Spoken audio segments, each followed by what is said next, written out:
humainement parlant. Si vous demandez à ces personnes qui sont contre la polygamie aujourd'hui, si vous leur demandez que votre Seigneur est issu de quelle famille, ils vont te dire une famille de 4 femmes. Oui, parce qu'un seul homme avait 4 femmes et c'est avec les 4 femmes qu'il a fait les 12 patriarches. Et on dit, Paul reprend ça dans Romains 9, et de qui est issu selon la chair, le Christ, qui est au-dessus de toutes choses, Dieu béni éternellement. Donc, ils vont te répondre, le Seigneur sort d'une famille polygame. D'accord. La polygamie, c'est quoi? C'est un péché? Là, ils ne pourront pas vous répondre. Ils ne pourront pas vous répondre. Ils ne pourront pas vous répondre. Parce que ce que Dieu instaure, l'homme ne peut pas appeler ça péché. Celui qui fait ça, c'est un enfant de Satan.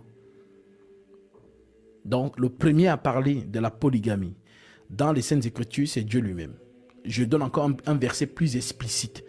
Et vous allez savoir qui parle là-bas. Maintenant, la ruse qu'ils font souvent, non, ça c'était la loi. Donc pour eux, Dieu autorise le péché dans la loi. Dieu n'a jamais autorisé le péché, ni dans la loi, ni dans la grâce. Dieu n'a jamais autorisé le péché. Il n'y a aucun verset où Dieu dit, bon, ok, pêche un peu, Ça n'existe pas. Ça, c'est vos interprétations fallacieuses.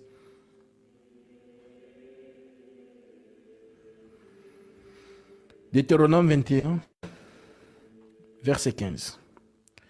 Si un homme, tu me diras qui parle ici, hein, toi qui es contre ça. Voilà, il faut bagarrer avec Dieu.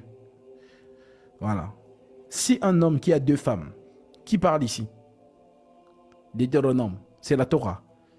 Si un homme qui a 2 femmes aime l'une et n'aime pas l'autre, et s'il a des fils dont le premier ne soit pas la femme qu'il n'aime pas, il ne pourra pas, quand il partagera son bien entre ses fils, reconnaître comme premier-né le fils de celle qu'il n'aime pas à la place du fils de celle qu'il aime.